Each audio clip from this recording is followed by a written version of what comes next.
अपनी शिखा रखो, चोटी क्या रखो, अपने बच्चों की भी शिखा रखा करो, चोटी। चोटी चाणक्य की चोटी है, बुद्धिमान होता है वो जिसकी चोटी होती है, साइंस है। यहां पर जब बालों को, चोटी को आप खींचते बांधते हो तो एक्यूप्रेशर जानते हो, ये एक्यूप्रेशर है। बुद्धि बढ़ती है, विकसित होती है, याददाश्त क्षमता बढ़ती है। अब चोटी चोटी वोटी है ही नहीं, ये एक प्रकार का एंटीना रही है। पहले के बच्चे ना पढ़ते थे, पेड़ के किनारे बैठ के पढ़ते थे, तो पेड़ से अपनी चोटी बांध लेते थे कि नींद आएगी तो खिंचाव होगा, उठ जाएंगे। पहले की पढ़ाई कठिन थी, इसलिए पहले के लोग आर्यभट्ट जैसे लोग होते थे। आज की पढ़ाई क्या है साहब? आर्यभट्ट कितने साल पहले आए थे? शून्य दे के चले गए। कितने साल पहले आए थे? 394 के लगभग। आज चल रहा है 2024। वो आए थे 394 लगभग।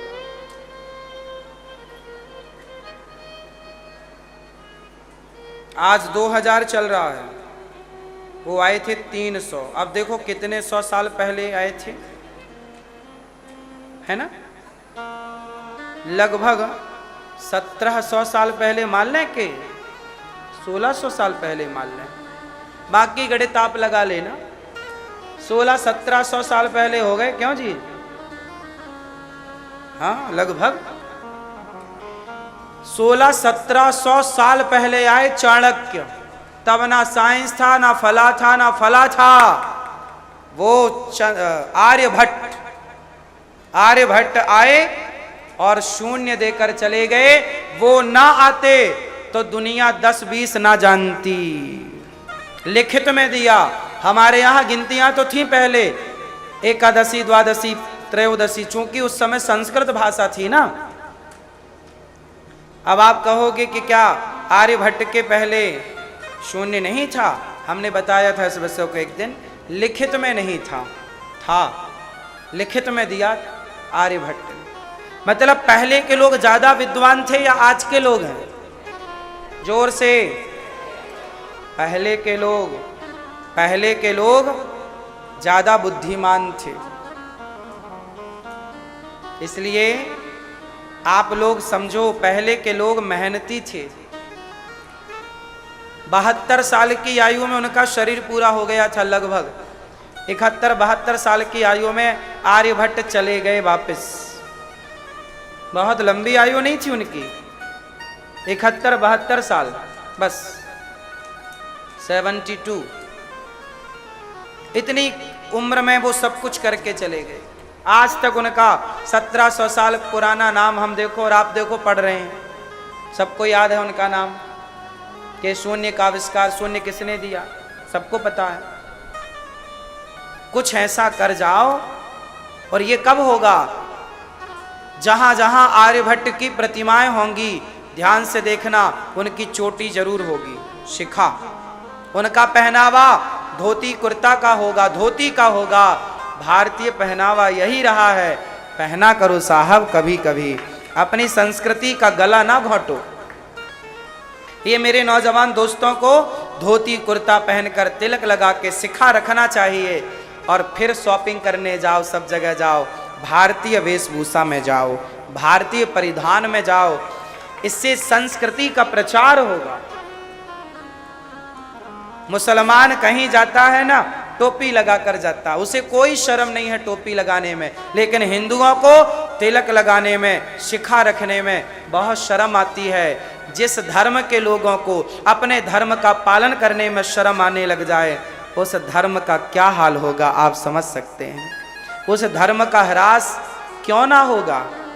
जब तुम्हें अपने धर्म का पालन करने में शर्म आने लग गई है, तो ह्रास तो होगा ना, हाँ या ना? अरे गर्व से कहो कि धरा ये जिस पर घूम रही, हम उसी केंद्र के बिंदु हैं। गर्व से कहो हम हिंदू हैं, हम हिंदू हैं, हम सनातनी हैं। हमारी संस्कृति साइंटिफिक रही है, वैज्ञानिक कसौटी पर खरी उतरती रही है। कितना समझाएं आपको, क्या नहीं समझाया हमने आपको। इसलिए कहता हूं समय निकाल के थोड़ी सी कथा सुन लिया करो। हम आपको जो आपने सारी जिंदगी ना सीख पाए होगे, आप ना सुना होगा, वो 7 दिन में ही आप सुन लेते हैं, सीख जाते हैं, समझ जाते हैं, हाँ या ना? जो बड़ी बड़ी यूनिवर्सिटियां आपको 20 साल में ना सिखा पाई, वो भागवत जी 7 दिनों में सिखा देती हैं। ये दास अनिरुद्ध आपको 7 दिनों में इतना तो तैयार कर देगा कि आप आक्रांताओं के प्रति खड़े होकर के जवाब दे सकें, अपने धर्म का पक्ष रख सकें, विधर्मियों के प्रश्न का उत्तर दे सकें। आज सनातन धर्म का जो ह्रास करने वाले विधर्मी हैं, इन विधर्मियों के प्रश्न का आप सही ठीक ठीक उत्तर दे सकें। बड़ी बड़ी विडंबनाएं हैं साहब। हिंदू धर्म कई हिस्सों में बटा हुआ है, कितने संप्रदाय हैं, कितना कुछ बंटवारा। अच्छा, बटना संप्रदाय अच्छी बात है, ये तो परंपराएं हैं, ठीक होनी चाहिए, लेकिन आपस में इतना मतभेद मनभेद नहीं होना चाहिए कि एक दूसरे के दुश्मन बन जाएं। आज हिंदू धर्म भी तो कई हिस्सों में बटा है ना, डिवाइड है, हाँ या ना? कई हिस्से हैं, संगठन नहीं है।